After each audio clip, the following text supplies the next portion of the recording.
Fala rapaziada, sejam bem-vindos a mais um vídeo aqui no Primeira Fila. Eu sou o Kevin Nicolas e falaremos de duplas hoje. Duplas boas, duplas interessantes, só que em equipes modestas. E já vamos direto para os critérios.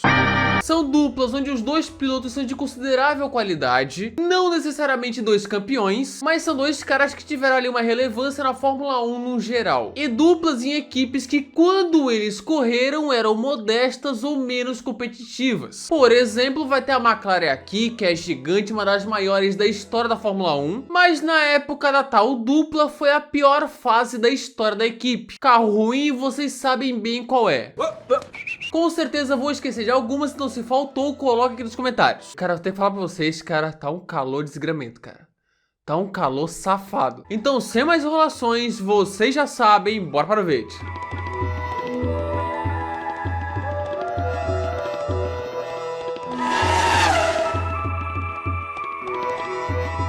Já começamos com uma envolvendo Niki Lauda, que nessa época aí, bicho, era um nada. Tolo, inútil, comum, vulgar. 1971 e 1972, equipe March, que começou a sua trajetória em 1970 de forma boa. Em 70, a March foi a terceira nos construtores. Em 71, Ronnie Peterson foi vice-campeão mundial. Que coisa horrorosa! Mas assim, era uma equipe modesta, mais ou menos, principalmente após isso. E em 72, contando uma corrida de 71, GP da Áustria, Ronnie Peterson e Niki Lauda eram companheiros de equipe. Um futuro tricampeão mundial e o outro duas vezes vice-campeão mundial. Naquele ano o carro não era bom, Ronnie Peterson foi apenas o nono no campeonato, com um pódio conquistado, já Niki Lauda simplesmente não pontuou naquela temporada. Ele que estava vivendo de empréstimos bancários nessa época. Acabou o dinheiro. E outra coisa também, José Carlos Paty pilotou uma March naquele ano. Então podemos falar que tivemos Peterson, Lauda e Paty correndo com a mesma marca em 72. Estamos falando de uma época que tinha equipes privadas e tal. Ah, tá bom. E quem diria que o cara que não pontuou seria tricampeão, hein? Mais uma envolvendo Andreas Nicolaus Lauda, que tava comendo o pão que o diabo amassou nesse começo de carreira, hein? Minha nossa. Inclusive, já contei a história do Niki Lauda e esse vídeo vai estar aparecendo aqui no card. Mas bem, ano seguinte, na BRM, equipe que já foi muito grande, campeã, mas que na época tava bem... Mais ou menos. Tinha como dupla Clay Regazzoni com mais pompa e Niki Lauda, e segure aí, uma equipe que também tinha Jean-Pierre Beltoise, já que nessa época era permitido 3 carros numa escuderia. Virou bagunça. E a BRM naquela temporada foi a 7ª colocada nos construtores. E eu já falei sobre ela no vídeo recente, que também vai estar aparecendo aqui no card, sobre equipes que decaíram e tal. E curiosamente, o melhor dos 3 foi o Beltoise, P10 no campeonato. Lauda e Regazzoni foram P17 com 2 pontos empatados. Porém, no ano seguinte, Lauda e Regazzoni foram juntos para a Ferrari.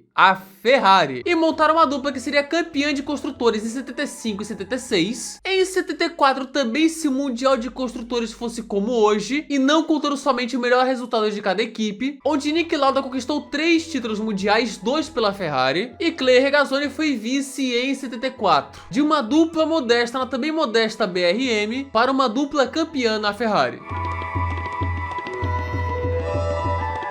Chegamos em um dos rolês mais aleatórios de todos. Escuderia Fittipaldi, a famigerada Copersucar, que na época nem Copersucar era mais, era Skol. Boa também. 1980, equipe brasileira, e a dupla era Emerson Fittipaldi e Keke Rosberg. Aí sim, fomos surpreendidos novamente. De um lado, o bicampeão mundial, um dos melhores pilotos do mundo, e do outro, o finlandês desconhecido que seria simplesmente campeão mundial. 2 campeões numa mesma equipe brasileira.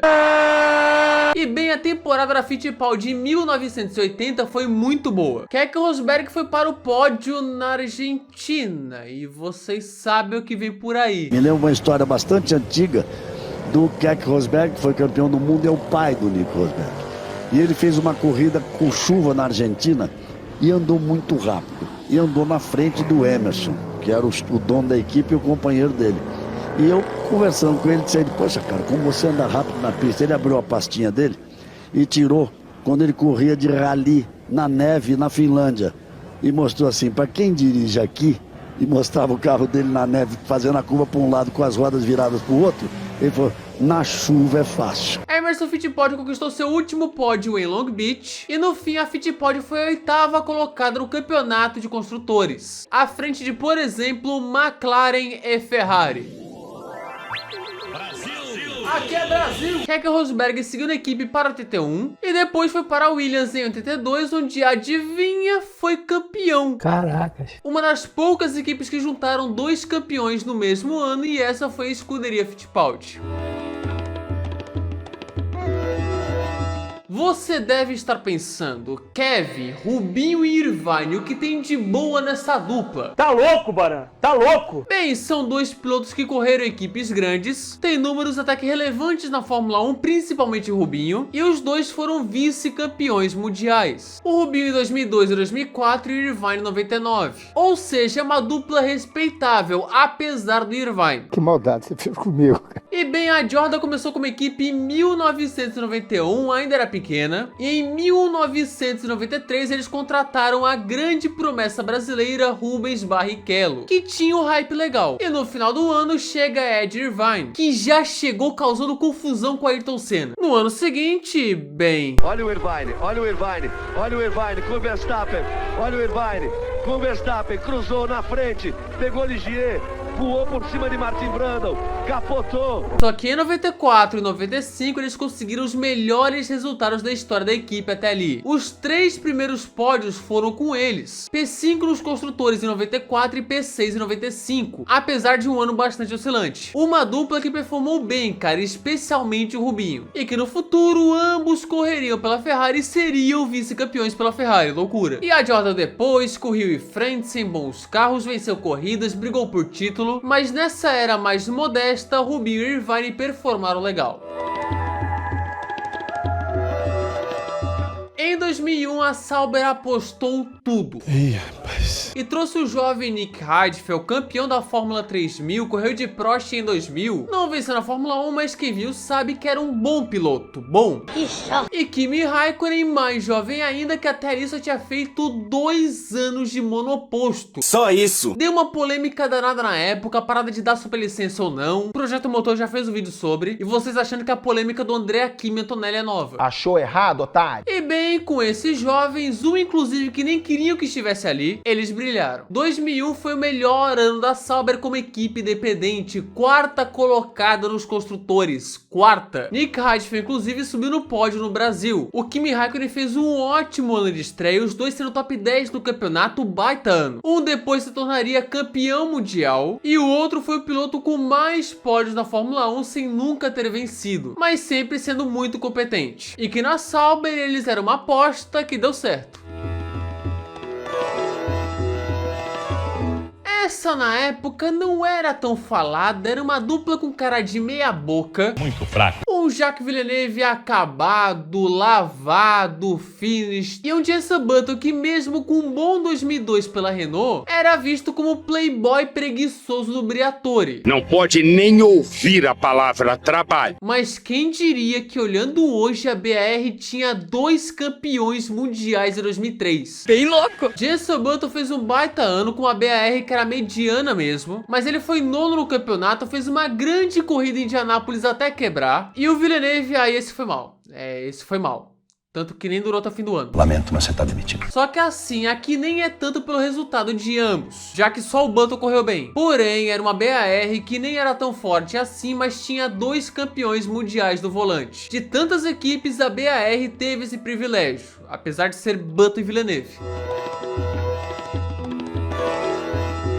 Uma que vocês estavam esperando demais, a dupla da Toro Rosso em 2015, Max Verstappen e Carlos Sainz. Um que é tricampeão mundial, vai ser tetra porque não é possível. Pipoqueiro! E o outro que é um piloto conceituado no grid, competente, tem 4 vitórias na Fórmula 1, mas não é melhor que o Leclerc. Não vem com esse papo pra cima de mim não. Pra cima de mim, velho. Dá licença. E cara, com o carro que tinham, eles fizeram um bom ano. Max Verstappen foi o 13º novato do ano, com 2 grandes apresentações não grid nos Estados Unidos. E o Sainz fez um ano decente para o novato, 18 pontos. E no meio deles tinha o Nasser, que né, Maldita Sauber. Eles seguiram para 2016, até que na Espanha Max Verstappen foi promovido para a Red Bull e o resto é história. E hoje esses dois aí estão entre os melhores pilotos do grid, em prateleiras claramente diferentes, mas estão ali no bolinho. Inclusive, informação aqui, Carlos Sainz venceu o Verstappen no duelo de quali 2015. Fica com essa informação aí. Tomou um pau no campeonato, mas venceu no duelo de quali. Para finalizar, um dos maiores desperdícios de talento da história da Fórmula 1. A McLaren Honda com Alonso e Button. É uma coisa tão absurda. Vale lembrar, a McLaren não é modesta, jamais. Porém, de 2015 a 2018 dá pra chamar de ruim, no máximo mediana, pois o motor Honda não ajudava. Em 2015, a Honda voltou para a Fórmula 1 para fornecer motores para a McLaren. E foi um desastre de começo. Fernando Alonso chegou lá para esse projeto nos melhores pilotos do grid. Jenson Button, que também era o pilotaço, estava lá desde 2010. E assim, o que era para ser uma das melhores, se não a melhor dupla do grid da Fórmula 1, ficou presa a um carro horrível. A McLaren Honda em 2015 era muito ruim, um carro podre, que ainda assim os dois conseguiam milagres. Em 2016, ano da aposentadoria de Button, o carro melhorou, Alonso foi P10 no campeonato, mas ainda assim estava longe de ser o carro bom, no máximo decente. E assim, Button se aposentou e depois foi mijar no carro do Alonso no ano seguinte. Só que por 2 anos, essa dupla braba ficou refém de carros de qualidade duvidosa da McLaren. E tá aí, essas foram 8 duplas boas e equipes modestas na Fórmula 1. Se faltou alguma, coloque aqui nos comentários. Concorde, discorde, sempre com respeito, é nóis aí, tamo junto. E nos vemos no próximo vídeo. Aí, gente, se você gostou desse vídeo, se inscreva aqui no canal, ative as notificações, clique no gostei e espalhe esse vídeo com a rapaziada. Nos siga no Instagram, @primeirafila_F1, entre no nosso Discord e me siga lá no Twitter /x, @KevClosPF1, também no Blue Sky, tudo na descrição. Valeu aos membros, aqui estão os membros, muito obrigado aí aos membros. Se quiser virar um, tem um botãozinho, seja membro aqui embaixo, tá? Se quiser, ok, se não quiser, beleza, tá? É simbólico e tal, se quiser, show, se não quiser, beleza. Mandem sugestões aqui nos comentários, e é isso, muito obrigado a quem assistiu o vídeo até aqui. Paroc BR, comentário fixado, nós estamos junto, falou.